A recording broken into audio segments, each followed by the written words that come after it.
Hi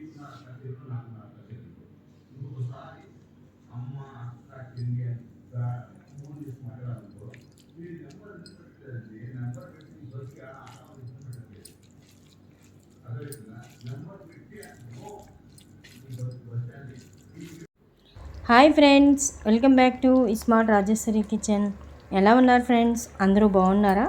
ఈరోజు మన ఇంటి రెసిపీ ఫిష్ కర్రీ అండి. చూడండి, చూస్తుంటే నోట్లో నీళ్ళు ఊరుతున్నాయి కదా. ఇలా ఒక్కసారి ట్రై చేయండి, చాలా చాలా బాగుంటుంది. సింపుల్గా, ఈజీగా రాని వాళ్ళు కూడా, వంట రాని వాళ్ళు కూడా ఇలా చేసుకోవచ్చు. చాలామందికి నాన్ వెజ్ వండడం అంటే చాలా కష్టంగా ఉంటుంది. ఈ వీడియో చూసారంటే చాలా సులువు అనిపిస్తుంది. తప్పనిసరిగా వీడియో చివరి వరకు స్కిప్ చేయకుండా చూడండి ఫ్రెండ్స్.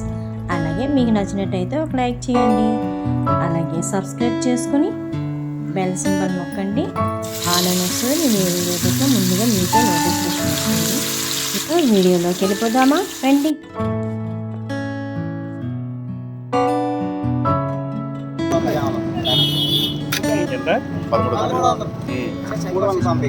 ఎందుకు 300 తగ్గించి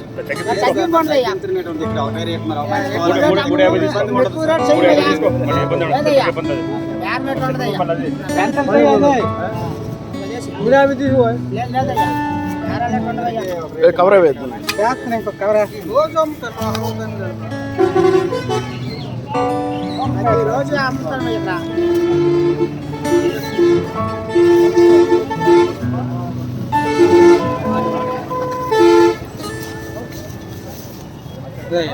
పక్కన పెట్టు. చేసే ముందు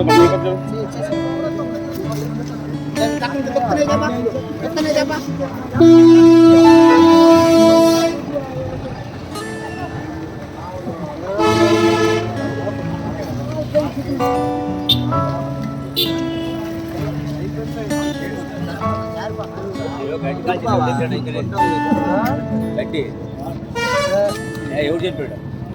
గట్టి కాల్చి అన్ని నడుచుకుని రూపాయలు కూడా పోవాలి.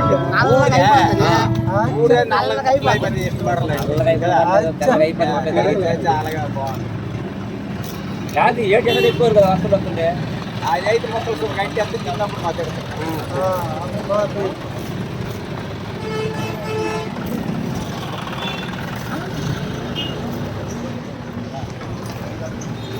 చూసారు కదా, ఒక్కొక్కటి కేజీ పావు అనమాట తీసుకొచ్చారు. కొరమేని చేప అండి, ఫ్రెష్ చేప, అప్పటికప్పుడు అలా పట్టుకొని తీసుకొచ్చారు. ఇది ఇచ్చాపురం దగ్గర అనమాట. మా వారు ఇంకా ఆయన పలాస వెళ్ళారు, పని మీద వెళ్ళినప్పుడు ఈ రోడ్డు పక్కన అనమాట అప్పటికప్పుడు పట్టినవి. చూస్తే ఈ చేప అంటే ఎవరికి ఇష్టం ఉండదు చెప్పండి. మా వారికి అయితే ఇంకా ఎక్కువ ఇష్టం అనమాట. తెచ్చారు, ఎంత శనివారం తెచ్చారనమాట. ఇది ఆ నైట్ శుభ్రం క్లీన్ చేసేసుకొని ఇంకా ఫ్రిడ్జ్లో పెట్టేశానండి. తర్వాత రోజు తీసి ఇలాగ ఉప్పు, కారము, కొద్దిగా అల్లం వెల్లుల్లి పేస్ట్, కొద్దిగా గరం మసాలా పొడి, పసుపు వేసి ఇలా ముక్కలు అలాగా ఒక గంట సేపు పక్కన పెట్టి ఉంచుకున్నాను. తర్వాత స్టవ్ వెలిగించి గిన్నె పెట్టి, ఇది కామనే కదా, ఆయిల్ వేసుకుని ఉల్లిపాయ, పచ్చిమిర్చి, కరివేపాకు వేసుకొని అది వేగిన తర్వాత టమాటీలు అండి, 3 టమాటీలు ఎర్రటివి అనమాట.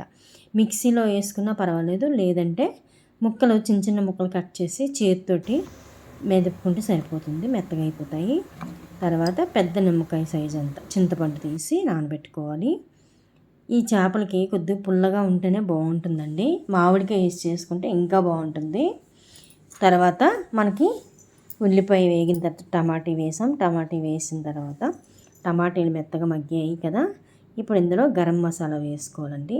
ఈ గరం మసాలా ఏంటంటే నేను ముందుగా ఫ్రిడ్జ్లో రుబ్బేసి ఉంచుకున్నాను అదనమాట. ధనియాలు, అలాగే జీలకర్ర, వెల్లుల్లి, అల్లము, కొద్దిగా కొబ్బరి ముక్క, ఎండి కొబ్బరి అనమాట, కొద్దిగా ఉల్లిపాయ, అలాగే కొద్దిగా చెక్క, ఇలాచి, లవంగి కలిపి పేస్ట్ రుబ్బుకున్నాను. చూపిస్తానండి ఈసారి. ఒక్కసారి అనమాట, వారానికి ఒకసారి రుబ్బేసి ఇంట్లో ఉంచుతాను. ఎప్పుడైనా నేను బయటికి వెళ్ళేటప్పుడు ఆ మసాలా వాడతారనమాట. ఇంట్లో పిల్లలకి రెడీగా ఉంటుందనేసి అలా వారానికి ఒకసారి రుబ్బేసి ఉంచుతాను, లేదంటే పొడి అయినా చేసుకుంటాను అనమాట. ఇప్పుడు అది అలాగా పచ్చివాసన పోయినంత వరకు మగ్గనివ్వాలి. నెక్స్ట్ వేపిన చేపలకు కూడా అలాగే ఉప్పు కారం అల్లం వెల్లుల్లి పేస్ట్ కొద్దిగా పసుపు గరం మసాలా వేసి అది పక్కన పెట్టుకొని ఇలాగ ఆయిల్ వేసుకొని ఫ్రై చేసుకున్నాను. తర్వాత మనకి మసాలా ముద్ద టమాటా అంతా చక్కగా మెత్తగా అయిపోయింది. చూసారు కదా, చక్కగా ఆయిల్ తేలింది. ఇందులో చింతపండు మనము రసం తీసి ఉంచుకున్నాం కదా, అది వేసుకోవాలి. వేసుకొని ఒక 2-3 గ్లాసులు వాటర్ వేసుకోవాలండి. చూసారు కదా, ఈ చేపలు కూడా ఫ్రై అయిపోయాయి. ఇంకా పెరుగు వేసుకోవాలి. పెరుగు వేసుకొని ఇంకా అన్ని చేప ముక్కలు ఇలాగ వేసుకోవాలండి. చాలా బాగుందండి. చేప కూడా ముద్ర చేపలా ఉంది. ముక్క అయితే చాలా గట్టిగా ఉంది. చికెన్ ముక్క తిన్నట్టు ఉందండి, అంత బాగుంది. కొరమేనంటే చాలా బాగుంటుంది, మంచిది కూడాను తినడానికి. చూసారా, ఇలాగ ఫ్రై అయిపోయింది. ఇప్పుడు తీసి ఇవి పక్కన పెట్టుకొని మిగతావి కూడా అలాగే వేపుకోవాలి. పిల్లలు అయితే చాలా ఇష్టంగా తింటారండి. ఫ్రై ముక్క అయితే ఇంకా సూపర్గా ఉంటుంది. చూసారు కదా ఎంత పెద్దగా ఉన్నాయి ముక్కలు, చాలా బాగున్నాయండి. 1.5 కేజీ చేప అన్నమాట ఒక్కొక్కటి. ఇంకా అన్నీ అలా వేపుకొని పక్కన పెట్టుకోవాలి. తర్వాత చూసారు కదా, మన పులుసు మరిగింది. ఇప్పుడు ఇందులో ఇది గరం మసాలా ఏంటంటే ఆవాలు మెంతులు కలిపి పౌడర్ చేసుకున్నానండి. అది ఈసారి చూపిస్తానండి. ఒక ఫ్రెండ్ అడిగారు ఆ పొడి ఏంటి చూపించండి. ఇది అయిపోయింది, ఇంకా చేయిస్తానండి.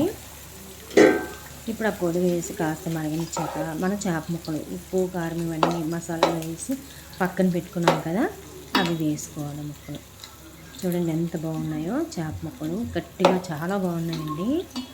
ఎప్పుడైనా ఇలా విలేజ్లో అవి వెళ్ళేటప్పుడు కనిపిస్తే తెచ్చుకోండి ఫ్రెండ్స్. మంచి చేప మంచి చెరువులో పెరుగుతాయి కనుక అప్పటికప్పుడు పట్టినవి తింటే చాలా మంచిది ఆరోగ్యానికి.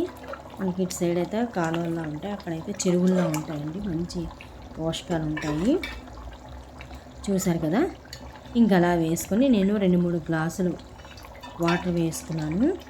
వేసుకొని అలాగా మీడియంలో పెట్టి ఒక్కసారి హైలో పెట్టండి. ఒక 5 నిమిషాలు హైలో పెట్టి బాగా మరిగిన తర్వాత అప్పుడు మీడియంలోకి ఒక 10-15 గంట సేపు మీడియంలో పెట్టి మూత పెట్టి మగ్గనివ్వండి. చాలా బాగుంటుందండి, సూపర్గా ఉంది చేప మట్టుగా. ఇంక లాస్ట్లో మీ ఇంట్లో ఇలాంటి పచ్చిమిరపకాయలు బజ్జీ మిర్చి అంటాం కదా, అవి ఉంటే వేసుకోండి ఫ్రెండ్స్. లేదంటే మామిడికాయ ముక్కలు కానీ బెండకాయలు కానీ వంకాయలు కానీ ఇంకా మనకి ఏది ఇష్టమైతే అది వేసుకోవచ్చండి. పచ్చిమిర్చి అయితే సూపర్గా ఉంటుంది. చిన్నవైన వేసుకోవచ్చు. నేనైతే ఈ పచ్చిమిరపకాయలు బజ్జీలకి అంత తెచ్చినాను అనమాట. నేను ఓన్లీ చేపల కోసమే దాచుకున్నానండి. ఈ 2 వేసుకున్నాను నేను. నాకు చెప్తుంటే నోట్లో నీళ్ళు ఊరుతున్నాయి. ఆ పచ్చిమిరపకాయలు ఆ చేపల పులుసులో బాగా ఉడికి భలే ఉన్నాయండి. మీకు నచ్చితే అలాగే వేసుకోండి, చాలా బాగుంటుంది. అంతే ఫ్రెండ్స్, మన పులుసు దగ్గరికి అయిపోయింది. చూసారా, పులుసులో కూడా మిరపకాయలు చాలా బాగా ఉడికాయండి. పుల్ల పుల్లగా కారం కారంగా చాలా బాగున్నాయి. అందులో బజ్జి మిర్చి కాబట్టి మనకి ఎక్కువ కారం అనిపించదు. ఖాళీగా ఈ పులుసులో బాగా ఉడికిందేమో అలా ఖాళీ కూడా తినేయవచ్చు. మనము చేపల పులుసు వేసుకొని మిరపకాయ ఇలాగా కొరుక్కొని తింటే సూపర్గా ఉంటుందండి. అంతే ఫ్రెండ్స్, మన చేపల పులుసు రెడీ అయిపోయింది. చూసారా ఎంత ఎమ్మీగా ఉందో. ఈ వీడియో మీకు నచ్చిందా? నచ్చితే ఒక లైక్ చేయండి, షేర్ చేయండి, సబ్స్క్రైబ్ చేయండి. అలాగే మీరు కూడా చేసుకోండి ఫ్రెండ్స్. సేమ్ ఇలాగే చేసుకోండి, సింపుల్గా ఈజీగా అయిపోద్ది. ఫ్రై ముక్కలు కూడా చాలా బాగా వచ్చాయి. చూసారా ఎలా ఉన్నాయో ఒక్కొక్క ముక్క, చాలా బాగుందండి. ముద్ర చేపలా ఉంది. సేమ్ చికెన్ ముక్క తిన్నట్టు ఉందండి, అంత గట్టిగా భలే ఉంది. అంతే ఫ్రెండ్స్, మళ్ళీ మంచి వీడియోతో కలుస్తా. Thank you for watching. Bye friends. మీరు కూడా చేసుకొని మీకు ఎలా వచ్చిందో నాకు కామెంట్ ద్వారా కామెంట్ చేయండి. అలాగే ఒక లైక్ చేయడం కూడా మర్చిపోకండి ఫ్రెండ్స్. నేనైతే ఒక అరగంట ఆగిన తర్వాత గబగబా వేడి వేడి అన్నం వేసుకొని పులుసు వేసుకొని నాకు మిరపకాయలు చూసిన తర్వాత ఎప్పుడు తింటానా అనుకొని వడ్డించుకొని తినేసాను ఫ్రెండ్స్. చూసారా, పులుసు కూడా ఎక్కువ వేసుకోవాలి. ఇలా అన్నంలో పులుసు వేసుకొని ఇలా కలుపుకొని మిరపకాయ కొరికి ఉల్లిపాయ కొరికి తింటే ఉంటుంది ఫ్రెండ్స్. అదిరిపోతుంది. నేను వీడియో చెప్తుంటే నోట్లో నీళ్ళు ఊరిపోతున్నాయి, మీకు నోట్లో నీళ్ళు ఊరుతున్నాయి కదా. ఎప్పుడైనా ఈ చేప దొరికినప్పుడు తప్పనిసరిగా మీరు కూడా చేసుకోండి ఫ్రెండ్స్. ఇంకా ఇలా తింటేనే చేపల పులుసుకి మజా అండి. నేనైతే ఇలాగే తింటాను. చూసారా, ఆ మిరపకాయ కొరుక్కొని తింటే చక్కగా పులుసులో నూరిందండి. చక్కగా ఉడికి చూసారా ఎంత బాగుందో, పుల్లగా కారంగా చాలా బాగుందండి. అంతే ఫ్రెండ్స్, మీరు కూడా తప్పనిసరిగా వీడియో పూర్తిగా చూసి మీరు చేసుకొని మీకు ఎలా వచ్చిందో కామెంట్ ద్వారా కామెంట్ చేయండి ఫ్రెండ్స్. చాలా బాగుంటుంది, సింపుల్గా ఈజీగా ఉంటుంది. ఎవరు వంట చేపల పులుసు రాని వాళ్ళు కూడా ఈజీగా చేసుకోవచ్చు. పూర్తిగా వీడియో చూడండి ఫ్రెండ్స్. ఇంకా చూడండి, వీడియో చూస్తుంటే నోట్లో నీళ్ళు ఊరుతున్నాయి. ఆ రోజైతే నేను లొట్టలు వేసుకొని తిన్నానండి. నాకు అంత బాగా నచ్చింది, అంత బాగుంది. మిరపకాయలు వేయడం వల్ల నాకు ఇంకా తినాలి అన్న ఆతృత ఎక్కువ పట్టేసింది. చూసారు కదా. అంతే ఫ్రెండ్స్, మళ్ళీ మంచి వీడియోతో మీ ముందుంటా. Thank you for watching. Bye bye.